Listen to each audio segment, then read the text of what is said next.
अब हम इसकी हल्की फुल्की अकाउंटिंग की तरफ आएंगे, लेकिन उससे भी पहले हमने लीज टर्म के बारे में कुछ बातें सीख ली। लीज पेमेंट क्या होती है? Lease payments are payments made by lessee to the lessor. ये एक बात अच्छे से ध्यान में रख लीजिएगा, जो भी लेसी से लेसोर को पे किया जाता है उसे लीज पेमेंट कहते हैं।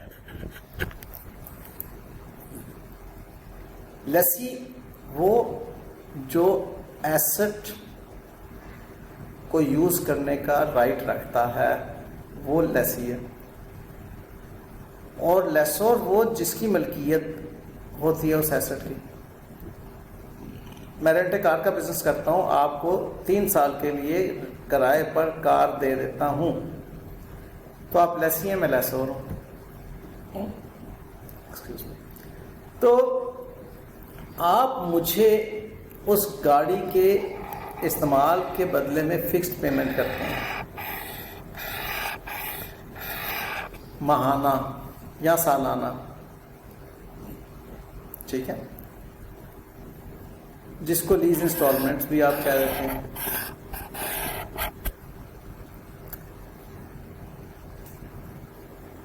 इसमें से कोई इंसेंटिव पेमेंट अगर होंगी तो वो माइनस कर दी जाएंगी। क्या होती है ये बात मैं बाद में आपसे करूंगा, फिलहाल आप इसको सादगी में लें कि लेसी ने जो भी लेसोर को पे करना है, फिक्स्ड पेमेंट या लीज इंस्टॉलमेंट्स, ये उसकी बात हो रही है। अच्छा, अब अगली बात बहुत ज्यादा अहम है, variable lease payment.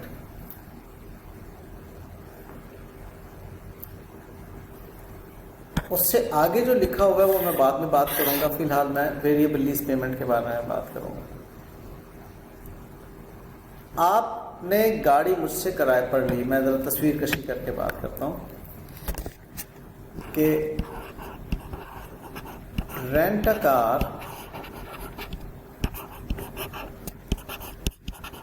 For 3 years, annual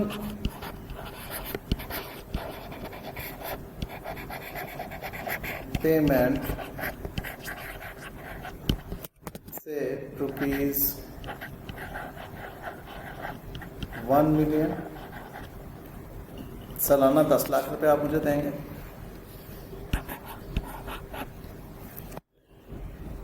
plus आप कहते हैं पर किलोमीटर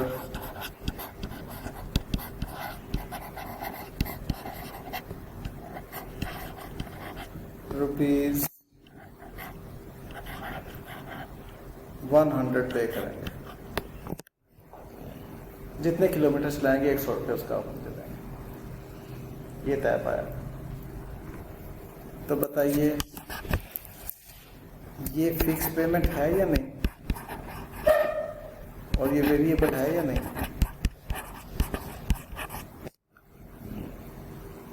ठीक है।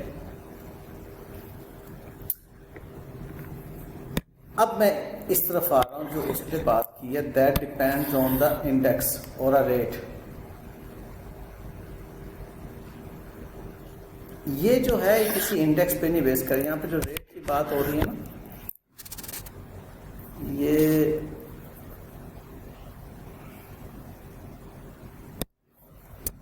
ये रेट, ये पर किलोमीटर वाला रेट नहीं है, ये सपोजली जीपी रेट की बात कर रहा है कि अगर मेरा जीपी रेट इतना होगा तो आपको इतने पैसे दूंगा। या ये इंडेक्स जो है ये कंज्यूमर प्राइस इंडेक्स की बात कर रहा है कि कंज्यूमर प्राइस इंडेक्स पे बेस्ड आपको इतनी पेमेंट करूंगा, और यहां पर वो कह रहा है पर किलोमीटर इतना पे करूंगा। ये वाला वेरिएबल कभी भी शामिल नहीं करना अपने लीज पेमेंट में, याद रखिएगा। हम इस वक्त बहुत सेंसिटिव बात कर रहे हैं। ये आपकी वर्किंग हिला देगी अगर ये गलती आपने कर दी। क्यों? क्योंकि इसका कैश फ्लो आप डिटरमिन नहीं कर सकते। ये बेस्ड ऑन किलोमीटर है या नंबर ऑफ कस्टमर्स। जितने बंदे बैठेंगे मेरी इस गाड़ी में, आपने रेंटा कार को यूज करना है कैबिंग के लिए, आपने गाड़ी किराए पे ली और आपने ऊबर पे चलानी है, ठीक है। आप कहते हैं जितने कस्टमर इस गाड़ी में बैठेंगे पर कस्टमर 100 रुपये आपको दूंगा। वो वेरिएबल लीज पेमेंट आपकी लीज पेमेंट्स का हिस्सा नहीं बनेगी, भले लेसी से लेसर को अदा हो रही है। उसने क्या कहा कि कोई भी पेमेंट जो लेसी से लेसर को अदा होती है वो लीज पेमेंट कहलाएगी। हाँ, अगर आप कहते हैं कि कंज्यूमर प्राइस इंडेक्स या जीपी रेट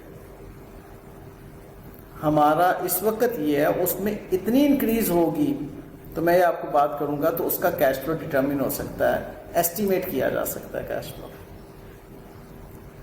कैश फ्लो को बहुत अहमियत हासिल है क्योंकि कैश फ्लो की प्रेजेंट वैल्यू कैलकुलेट होनी है। ऑलराइट, तो ये एक पॉइंट आपने समझ लिया। फिक्स्ड पेमेंट शामिल होंगी, वेरिएबल लीज पेमेंट वो शामिल होंगी जो डिपेंड कर रही हैं इंडेक्स पर या रेट पर, ठीक है।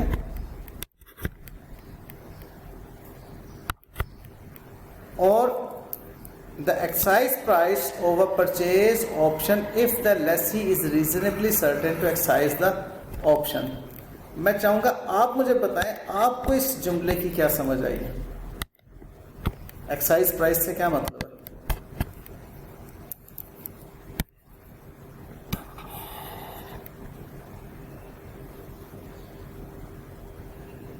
ठीक है। परचेज ऑप्शन से क्या मतलब है?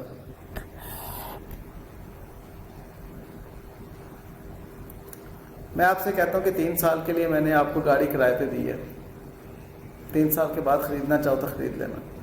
आप कहते हैं ठीक है जी मैं ये वाली प्राइस दूंगा, उस प्राइस का एक्साइज प्राइस कहते हैं। At which the lessee is reasonably certain to exercise the option. Option क्या है? To buy the car. The price at which the lessee can buy the asset at the end of lease term। Lease term हमारी कितनी है? 3 साल। ये बात भी clear. फिर पेमेंट ऑफ पेनल्टीज, ये चौथी अहम बात है।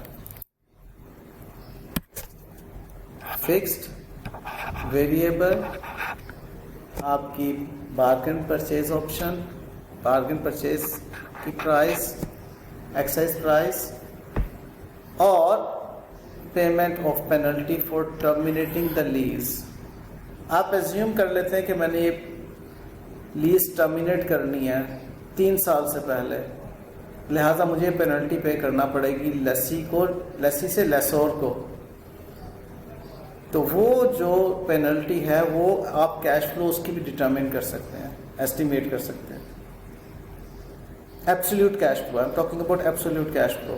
So if the lease term reflects the lessee exercising an option to terminate the lease, तो आप उसकी उस सिचुएशन में पेनल्टी क्या बनेगी वो आप एक्सरसाइज कर सकते हैं, उसकी आप एक एस्टिमेशन कर सकते हैं। तो ये 4 बातें मिल के लीज पेमेंट बनेगी। उस लीज पेमेंट के साथ फिर हमने क्या सलूक करना है वो बात की बात है। ओके,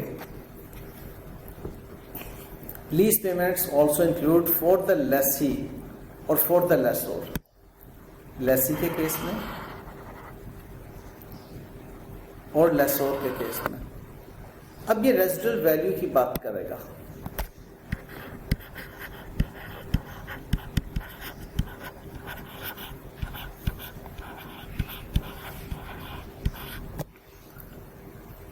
जो दोनों के लिए अलग अलग हो जाएगी। पहले तो इसको जरा समझ लें। 3 साल के बाद आपने गाड़ी का वो हशर कर दिया कि लेसोर ये कहता है कि अब ये गाड़ी आप अगर नहीं खरीदना चाह रहे, ये जो एक्साइज प्राइस है, तो आप इसकी जो रेजिडुअल वैल्यू है उसमें गारंटी कर दें, क्योंकि आपने जो हशर कर दिया अब ये कहीं और मैं किराए पे नहीं दे सकूँ। आपने 3 साल उसको ऊबर पे चलाना है ना। अब वो गाड़ी 3 साल में इस लेवल तक इस्तेमाल हो चुकी होगी, अब 3 को बढ़ा दें, 10 कर दें, ठीक है, वो इस लेवल तक इस्तेमाल हो चुकी होगी कि लेसोर कहता है कि अब ये गाड़ी नाकारा हो जाएगी, अब मुझे इस गाड़ी को जो है बेचना है, या तो आप खरीद लें या मैं बाहर इसको बेचता हूँ। अब amount expected to be payable by the lessee under residual guarantee, आप रेजिडुअल वैल्यू गारंटी अगर लेसी करते हैं तो वो लीज पेमेंट में शामिल हो जाएगी, ठीक है। इसको गारंटीड रेजिडुअल वैल्यू कहते हैं।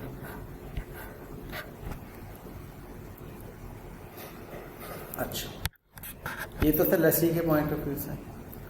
लेसोर के पॉइंट ऑफ व्यू से कोई भी residual value guarantees provided to the lessor by the lessee, ये तो वही बात है जो ऊपर वाली बात है, bye the Lesi,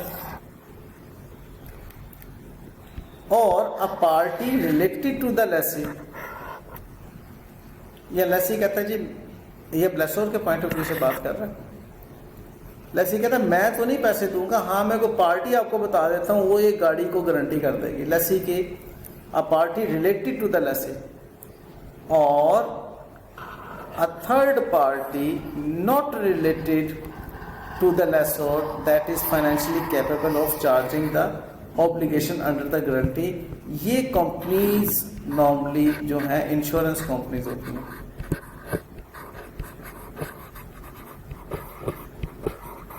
insurance company कहती है कि ये गाड़ी जब इस हालत में आ जाएगी तो हम इतने पैसे इसकी गारंटी करते हैं। A third party unrelated to the lessor, लेसोर से कोई रिलेटेड नहीं है, वो ना ही लेसी से रिलेटेड है, क्योंकि लेसी से रिलेटेड वाली पार्टी तो पीछे गुजर गई, और नहीं गुजरता खुद लेसी है, तो फिर कौन है? Insurance company. वो कहती है जी हम आपको ये गारंटी करते हैं।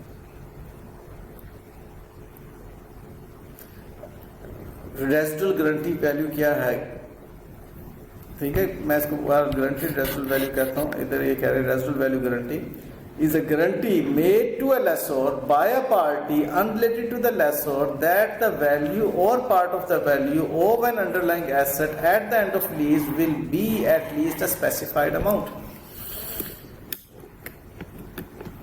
कि वो जो गाड़ी है उसकी वैल्यू जो है इतनी गारंटी की जाती है लेसोर को, वो कहलाती है गारंटीड रेजिडुअल वैल्यू। शर्त क्या है कि वो पार्टी लेसोर से रिलेटेड नहीं होनी चाहिए, अनरिलेटेड टू द लेसोर होनी। लेसी तो होता ही अनरिलेटेड टू द लेसोर है। लेसी का कोई एसोसिएट या रिलेटेड वो भी लेसोर से अनरिलेटेड है, और इंश्योरेंस कंपनी भी लेसोर से अनरिलेटेड है। तो वो जो वैल्यू गारंटी करेंगे एक एसेट की रेजिडुअल वैल्यू में, उसको आप गारंटीड रेजिडुअल वैल्यू कहेंगे।